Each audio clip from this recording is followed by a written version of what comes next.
चलो यहाँ तक कोई डाउट किसी को? नेक्स्ट स्टार्ट करें। नेक्स्ट हेडिंग लिख लो एक्सेलरेशन। नेक्स्ट हेडिंग लिख लो एक्सेलरेशन। सर यस बोलो। सर एक्सरसाइज 3.13 पे डाउट था। 3.13 एक्सरसाइज की बात कर रहे हो? ओके एक मिनट। 16th क्वेश्चन में भी मतलब एक्सप्लेनेशन नहीं आ रहा था। Explain clearly with examples the difference between. Okay so पहला क्वेश्चन है magnitude of displacement sometimes called distance over an interval of time and total length of the path covered by an particle over the same interval. Okay इसमें क्या है? Magnitude of displacement पूछा है over an interval of time and total length of path covered by a particle over the same interval. मतलब क्या होता है बेटा? देखो जब भी 1D मोशन पढ़ रहे हैं तो A से B जाने के लिए हमारे पास स्ट्रेट लाइन है 1D मोशन में, बट अगर 2D मोशन होता तो कोई भी पाथ से जा सकता था मैं। ओके अब दोनों में दो चीज है, डिस्टेंस एंड डिस्प्लेसमेंट हम सबको पता है।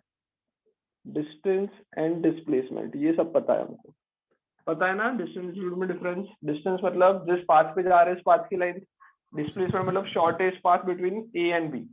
अब जब पूछा है तुमको कि magnitude of displacement, magnitude of displacement, तो ये जो है मैग्नीट्यूड ऑफ डिस्प्लेसमेंट ये हमेशा या तो छोटा होगा या तो इक्वल होगा लेंथ ऑफ पाथ से,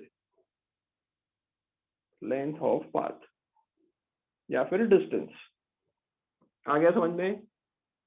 यस ओके इक्वल कब होगा? जब स्ट्रेट लाइन में कोई जा रहा है, और जब स्ट्रेट लाइन में नहीं जा रहा है तो लेंथ ऑफ पाथ ज्यादा होगी और मैग्नीट्यूड ऑफ डिस्प्लेसमेंट छोटा होगा। ओके यही लिखना था इसमें। नेक्स्ट है magnitude of average velocity over an interval of time and average speed over the same interval.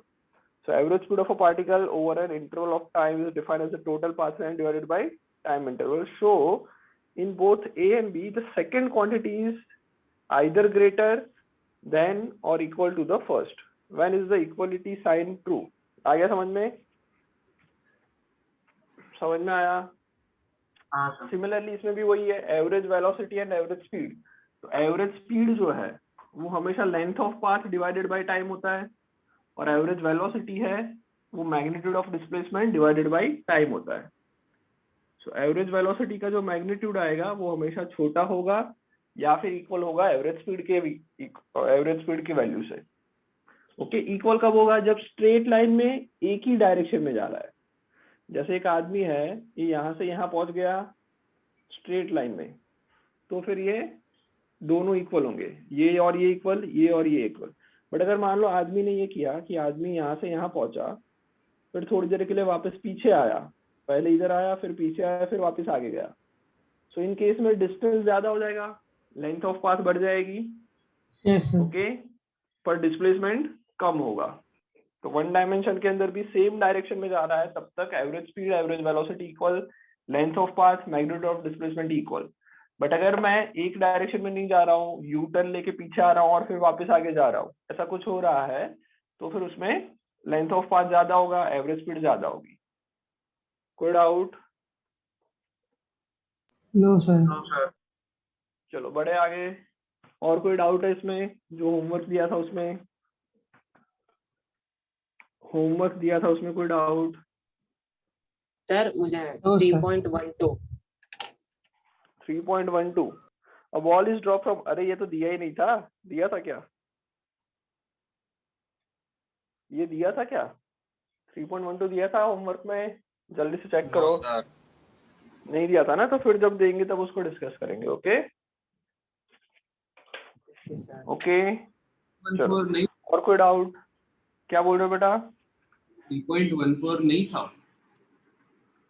3.14 था ना? 3.14 दिया था शायद। तो सर कौन सा क्वेश्चन? वो 3.12 पूछ रहा था, तो वो मैंने नहीं दिया था। सर क्वेश्चन नंबर 16 एक बार आप बता दो। क्वेश्चन नंबर 16 ओके 15 हो गया। हाँ सर हो गया। 3 भी बता देना। अच्छा 14 तो हो गया होगा। हाँ सर 14 14 हुआ। कोई Yes, डाउट है sir. किसी को? नहीं नो सर। ओके 15 में भी डाउट नहीं? No sir. पक्का 15 में कोई डाउट है? अरे जल्दी बोलते जाओ। 16 बता लेता हूँ चलो। 16 में क्या है? Look at the graph A and B C D carefully and state with reason which of this cannot possible to represent in one dimension motion। मतलब कौन सा जो ग्राफ है वो वन डायमेंशन मोशन के लिए प्रैक्टिकली पॉसिबल नहीं है। पहले ग्राफ में ऐसा है, बताओ पॉसिबल है या नहीं है? नो ये ग्राफ सर। पॉसिबल है? नहीं पॉसिबल। ये ग्राफ पॉसिबल है? No sir. अच्छा पहला जो ग्राफ था वो x वर्सेस t था, राइट? डिस्प्लेसमेंट वर्सेस टाइम, और ये था स्पीड वर्सेस टाइम। तीसरा ग्राफ है स्पीड वर्सेस टाइम का, और ग्राफ कुछ ऐसा है। और लास्ट वाला ग्राफ है total length of path. Okay ये टोटल लेंथ ऑफ पाथ है, टोटल लेंथ ऑफ पाथ, और ये ऐसा है विथ रिस्पेक्ट टू टाइम। कौन कौन से ग्राफ पॉसिबल, कौन कौन से नॉट पॉसिबल? पहला वाला पॉसिबल है? क्यों No, पॉसिबल sir. नहीं है? पॉसिबल नहीं है। सर एक इंस्टेंट ऑफ टाइम पे 2 लोकेशन है उसके। एक ही इंस्टेंट ऑफ टाइम पे 2 लोकेशन। देखो इस टाइम पे देखोगे तो एक बॉल यहाँ पे भी था और वही ऑब्जेक्ट इधर भी है, तो एक ही टाइम पे 2 जगह पे रहना पॉसिबल नहीं है। इधर देखो क्या प्रॉब्लम है, एक ही टाइम पे 2 स्पीड है, एक ये। Okay so this is also not possible. ये पॉसिबल है या नहीं है? नहीं सर टाइम कम हो। No sir. टाइम कम कहाँ हो रहा है? नहीं जा सकती, स्पीड नेगेटिव स्पीड नेगेटिव नहीं जा सकती। ओके अरे टाइम भले ही नेगेटिव जाए, टाइम नेगेटिव जा सकता है। कैसे टाइम नेगेटिव जा सकता है? मैं रेफरेंस जो ले रहा हूँ उससे पहला क्या हुआ वो चीज बात हो रही है। सो टाइम नेगेटिव है, उसमें तुम टेंशन नहीं लेना है। पर इधर क्या है, स्पीड का ग्राफ दे रखा है और वो नेगेटिव वैल्यू आ रही है। स्पीड नेगेटिव नहीं जा सकती। यहाँ पे वेलोसिटी लिखा होता तो ये ग्राफ सही होता, पर यहाँ पे स्पीड लिखा हुआ है इसलिए इसलिए ग्राफ गलत है। समझ में आ रहा है? Yes sir. हाँ ना? इसमें बताओ ये पॉसिबल है? No sir. क्यों पॉसिबल नहीं है? क्योंकि डिस्टेंस या तो कांस्टेंट रहेगा या बढ़ेगा, कभी कम नहीं होगा टोटल पाथ। कम नहीं होगा। टोटल लेंथ ऑफ पाथ है। लेंथ ऑफ पाथ कभी देखो, एक बार जितना मैं डिस्टेंस ट्रैवल कर लिया उसके बाद मैं इसको कम नहीं कर सकता, तो ये गलत हो जाएगा। ओके ये जो वाला पोर्शन है वो गलत हो जाएगा। अच्छा यहाँ पे मैं डिस्प्लेसमेंट लिख लेता तो चल जाता, टोटल लेंथ ऑफ पाथ में ये नहीं होगा। हाँ डिस्प्लेसमेंट कम हो सकता है। कोई डाउट? हाँ बोलो। सर तो इन सब चारों का एक कॉमन रीजन नहीं लिख सकते कि चारों एक्स वाई प्लेन में है और 1D motion x Y plane में नहीं होता? ना बेटा वो कैसे आया? चारों एक्स वाई प्लेन में है बेटा। ये ग्राफ है, दिस इज नॉट। ये ग्राफ है ना, 1D मोशन में भी ऐसी चीज हो सकती है। देखो चलो जैसे मैं ऐसा बोल रहा हूँ तुमको कि मान लो 1D मोशन हो रहा है, स्पीड टाइम ग्राफ ऐसा मैं बना रहा हूँ, स्पीड वर्सेस टाइम ग्राफ कुछ ऐसा है। पॉसिबल है पॉसिबल नहीं है? पॉसिबल। हाँ पॉसिबल तो है।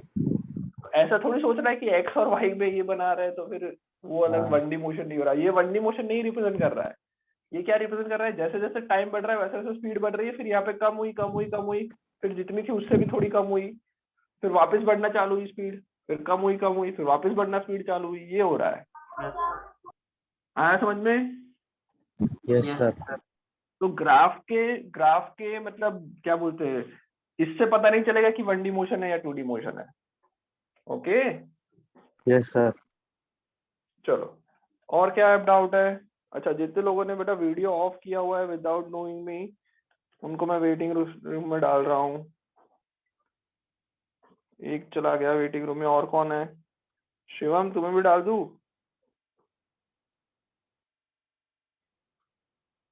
पंत पटेल ओके चलो भाई। और क्या डाउट है? सर 3.18। 3.18 में भी डाउट है? चलो 3.18 में क्या है देखो। और पुलिस, अच्छा ये नहीं दिया था ना बेटा, 3.1 नहीं कहाँ दिया दिया सर था अभी? 3.1। नहीं दिया था, ये सर ओके नहीं दिया था ये। चलो सर एक्सेलरेशन स्टार्ट कर दे। 3.17 17 दिया था नहीं दिया था? दिया था था। वो तो। दिया था, ओके 3.17 डिस्कस कर लेते हैं। Figure 3.21 shows that XT plot of one dimension motion of a time. Is it correct to say that from the graph that the particle moves in a straight line for t is less than 0 and on a parabolic path with t is greater than 0? Yes, अभी just एक question पूछा था जिसमें उसी का ये मतलब आया। देखो ग्राफ क्या दिया हुआ है, ग्राफ में ऐसा दिया है कि यहाँ से यहाँ तक ऐसा कुछ ग्राफ है, उसके बाद ये ग्राफ ऐसा है।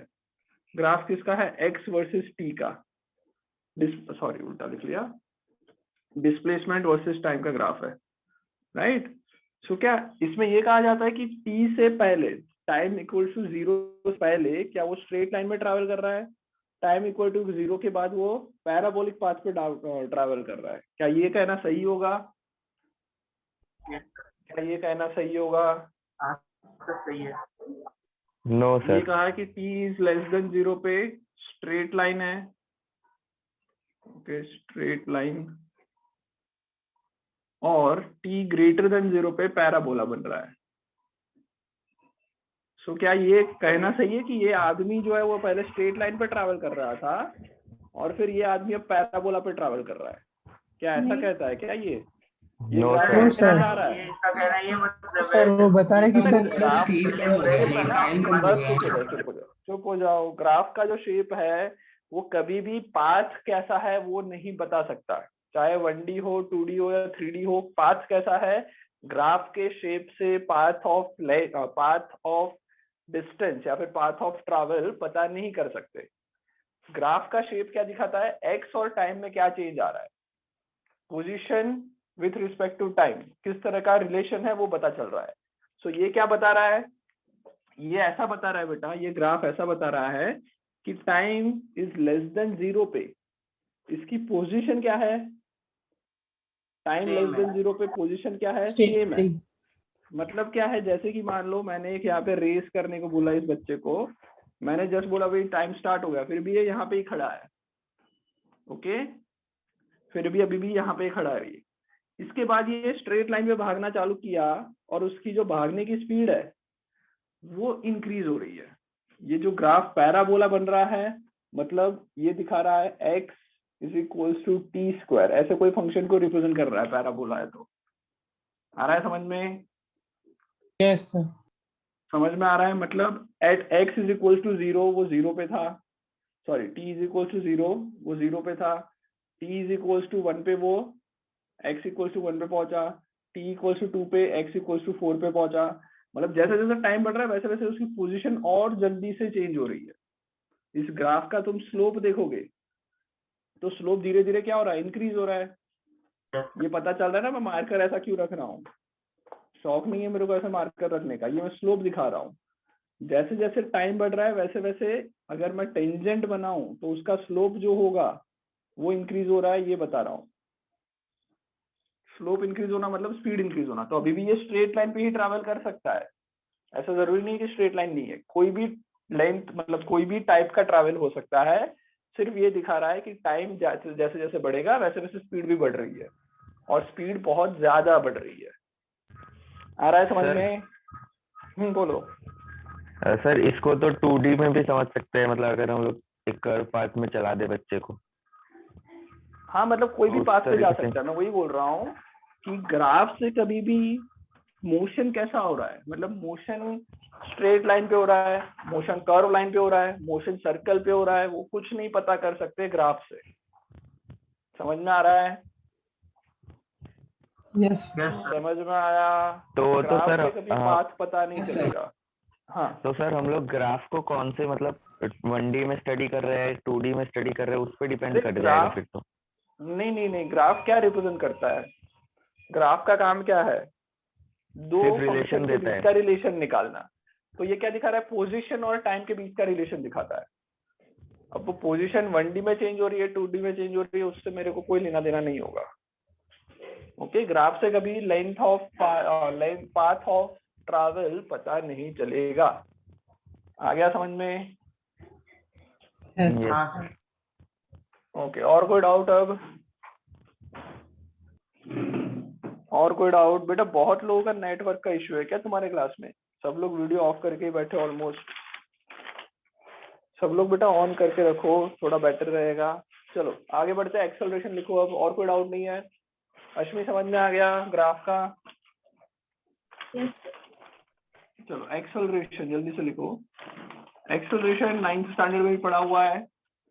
एक्सेलरेशन होता है rate of change of velocity. लिखो rate of change in velocity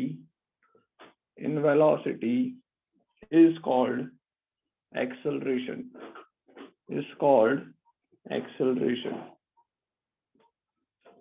rate of change of velocity is called acceleration.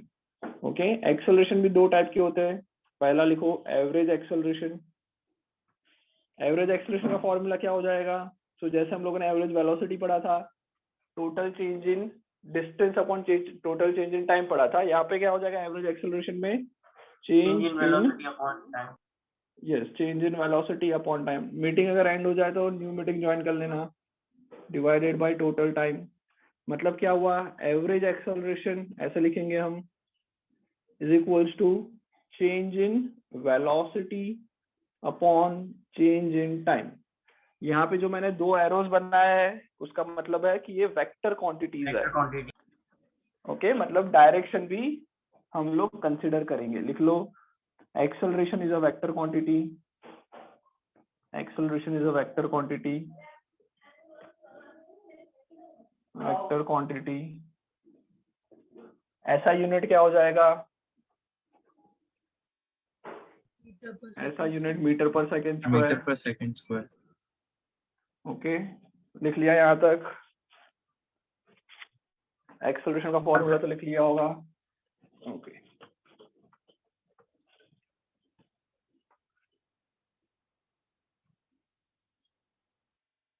Rudraraj Gaikwad, Chana Patel and Swayam Patel will meet in waiting room. Chana Patel, चलो चाना पटेल गई waiting room में। चलो लिख लिया यहाँ तक? Yes sir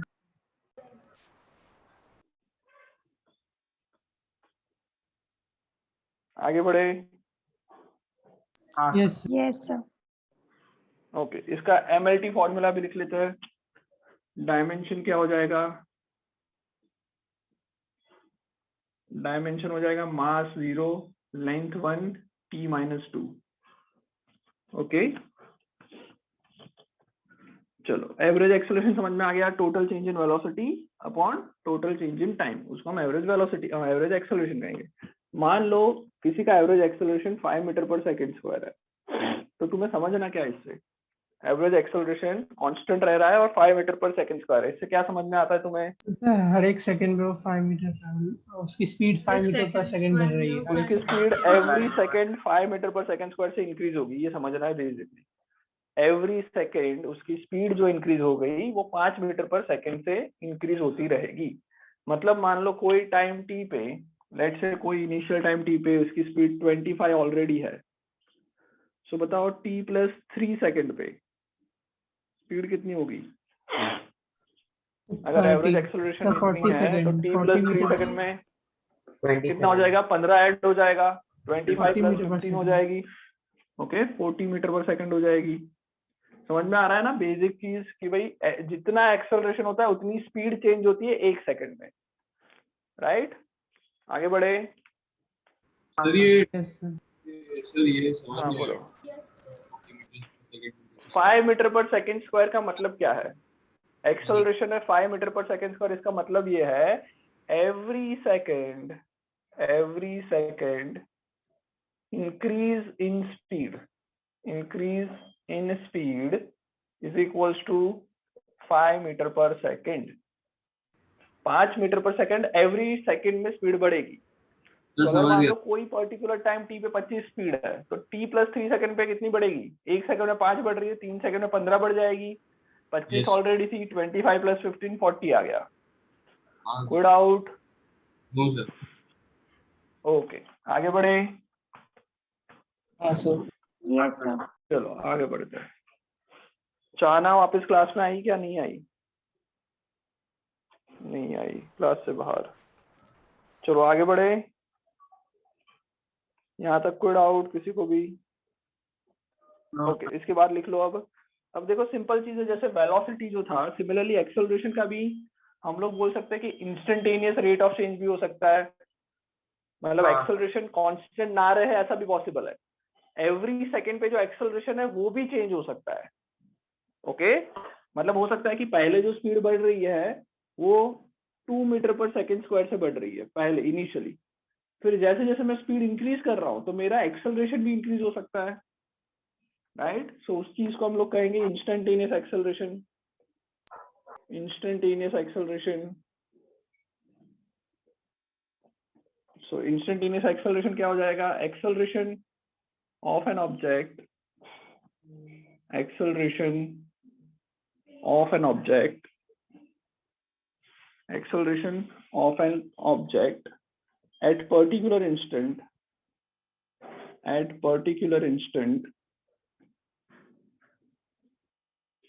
or at a point is called instantaneous acceleration. Is called instantaneous acceleration. Okay, तो वापस हम लोग क्या कर रहे हैं, बेसिकली टाइम को बहुत छोटा कर रहे हैं। सो इंस्टेंटेनियस एक्सेलरेशन का मतलब क्या हो जाएगा? इंस्टेंटेनियस एक्सेलरेशन का मतलब हो जाएगा delta V upon delta T. But कब होगा ये? जब लिमिट क्या लगाएंगे? Delta T tends to zero. Okay, जिसको मैं क्या लिखूंगा? dv by dt। So instantaneous acceleration का फॉर्मूला क्या आया? dv by dt। आ गया समझ में? Differentiation of velocity with respect to time. चलो नेक्स्ट मीटिंग ज्वाइन कर लेना।